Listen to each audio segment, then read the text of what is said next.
Whether you love it, hate it, or think it's just cringe, Minecraft is the most played game of the decade, and I myself tend to play it every now and then. With the goal being pretty straightforward, you just mine and craft. Your only limitations to the game are your functions of each block and your imagination. But with more and more updates coming and new changes to different elements, I'm starting to think that Mojang don't even want you to beat the original final boss of the game, the Ender Dragon. Hello my lovely kittens, it's Perry, and here's yet another game rant video. The art behind me is a Don't Mine at Night Brony inspired piece with my MLP OC and a friend's OC. If you enjoy my content, please give those videos a like. And if you love seeing my little cat face, then hit the sub button. Also, if you want to be notified when I make a new video, do hit the bell. I would also like to apologize for my wheezing. For me, it's allergy season and I don't have a good mic to cancel out unnecessary noise. Speaking of, if you also hear noises in the background, that's just my kitten running and playing with her toys. Now, for a brief history and summary of the game Minecraft. Minecraft is a sandbox game that was fully released in 2011 by the man himself we call Notch. However, he started his beta testing way back in 2009. Over the decade of its official release, Notch stepped down as dev and a man we know as Jeb took over development. Jeb had helped release many updates and items to build the game up and continue to do so today. There's nearly 150 million players today, and this means monthly active players. The game at large is a technical survival game, as you need to eat, sleep, and, well, survive. Of course, if you're playing on survival mode. If you play on creative mode, the server is your oyster. But most players play on survival. Roaming the blocky terrains, running into baddies like zombies, skeletons, and the most popular creeper, you climb your way to find important metals like iron to forge your weapons and armor. I personally like to simply build my base and then make a little fishing hut.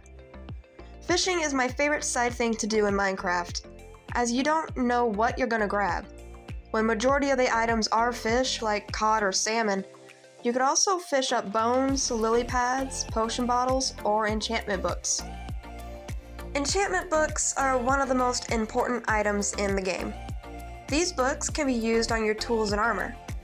Books like Unbreaking, Fortune, Looting, and Mending are a few of the important ones for your tools. Feather Falling, Protection, and Aqua Affinity are important ones for your armor. These enchantments are just to make the game easier as you get deeper into the game. Fishing isn't the only way to get the books though. You can also make them yourself by crafting a regular book and slipping it into your enchantment table. You can make an enchantment book easy, however, this method is a little random. The table gives you an assortment of 3 different enchantments to choose from, but you don't know what they will be till you're given the options. Although, if you don't like any of the options given, you can just click on the lowest costing option and simply strip the book of the enchantment with a grindstone and try again. However, one of the more popular ways to get these books is by trading with a librarian. A librarian is a type of villager in the game. I'm sure everyone has seen these Squidwards on land.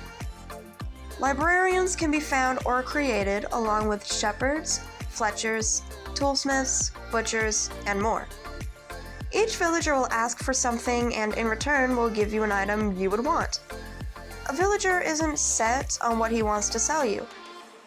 There was a lock-in feature where you can change the villager's offerings by simply removing his workstation and placing it back. If you like what his options are, then you buy or trade one of the options to give him an experience level. This first trade is how you lock in the villager's offers. This was of course the case till their newest update as of writing this script. The most popular way to achieve the important books has now been nuked. Mojang, the company that deals with the updates, has destroyed the lock-in feature by having different biome type villagers sell different items. This in theory sounds cool. Think, if I'm in a plains biome, I could find a florist villager who could trade me emeralds for my poppies. And in a tundra biome, the same florist would want to trade for ferns. This is a note for those that don't play the game, a florist villager does not exist. Alright, I over-exaggerated a little. They didn't actually implement this into the game. Right now, it's just an experimental feature the player can choose to have in their world. However, it's the idea that they are choosing to try and make this game harder than what it is. As I'm sure a lot of people have succeeded in the end game, which is defeating the Ender Dragon, I can only speak on the consoles I play on. The game is separated into two sections, Java for the PC players, and Bedrock for console. Java is the most used version, but I'm a Bedrock player, so I can only speak for Bedrock. So from what I see on my Microsoft account connected to my Xbox, not even 4% of players has defeated the Ender Dragon. Only over 5% have went to the end. And I'm not one of those players. I have 49% of the current achievements, and not one of them involved the end. Not even a stronghold, which is an underground structure the end portals are found. With every new update Mojang releases, it just feels like they're trying to keep players like me from achieving this goal. And with this newer update, with it being harder to achieve the needed books, I'm only thanking the gods that it's still an experimental thing and I can choose not to have it in my world for right now. Mojang has already closed their forum for feedback on this update. That's why I'm making this video. I hope that they see this and hear my opinions on this feature. Like most people I saw on the forum, that includes many thousands of upvotes, I think this idea is great. I like the idea of different biome villagers having different things to trade. But I feel if they want to implement this into the game, they need to make it easier to transport villagers. As of now, there are 3 ways to move a villager. The first way we could do it, way back when villagers were first placed into the game, is by minecart and rails. This method is very tedious as you need to place every single rail to move the villager back to your chosen base. And it's not just regular rails, you will also need power rails, which are a little costly. You'd be lucky if you found an abandoned mine shaft and there's enough rails for you to use. But some of these biomes are thousands of blocks away from each other. So this method will take forever, especially if you wanted to pick the rails back up. The method I resort to using is the boat method. Simply place a boat down on land and see if a villager will hop in. Unlike the minecart, the player can move the boat freely. However, the downside is that you can't go up in a boat, unless you want to have stairs all over the place. If you're on a hill, you better hope you don't need to go around anything or you'll be stuck and need to break the boat, risking losing the villager. This method works well if you travel by water like I do. This is why I always make my bases at water level, so it's easier to move the villager onto the land again. But if you made your base on a hill, this method can only take you so far. The popular method of transporting villagers is the abuse of their workstation. During the day, villagers will want to be at their stations. So if you break it and move it farther away, the villager will follow where it's placed.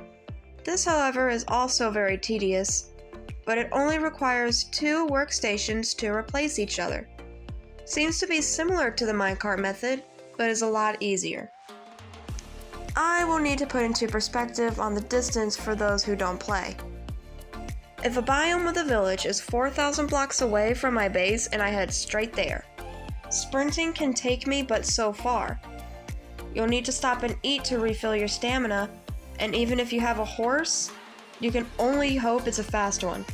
But there's also the risk of running into trees in tight spaces. the day-night cycle will stop you to sleep, and more than likely you're not traveling by boat. A 4,000 block run on land can take you a good 30 minutes, especially if you're me and you tend to get distracted and need to pick every flower you see. If you're consistent with it and determined to get where you need to go, at least 15 minutes. Now that was just sprinting. If you have to do any of the 3 methods, you are multiplying your time it took you to get there on the way back by 5 at best. There needs to be an easier way to transport these villagers if Mojang really wants to implement this trading system. I get that they're not animals, and it seems wrong to have them follow you with bread in your hand or put them on a lead. But there needs to be an easier method to do something like this if we need different biome villagers to achieve every book we need. This is, of course, my opinion. Let me know what you think should happen with this update if you play the game. And video question: what's your favorite thing to do in Minecraft? It can be as simple as shearing the sheep, or you might like mining in dripstone caves, or you're just like me and love to go fishing. Be as detailed as you want to be. I want to know what point in the game makes you feel the happiest. And as always, I hope all my little kittens wake up every morning with fruit juice and sugar, and I hope to see you all next time.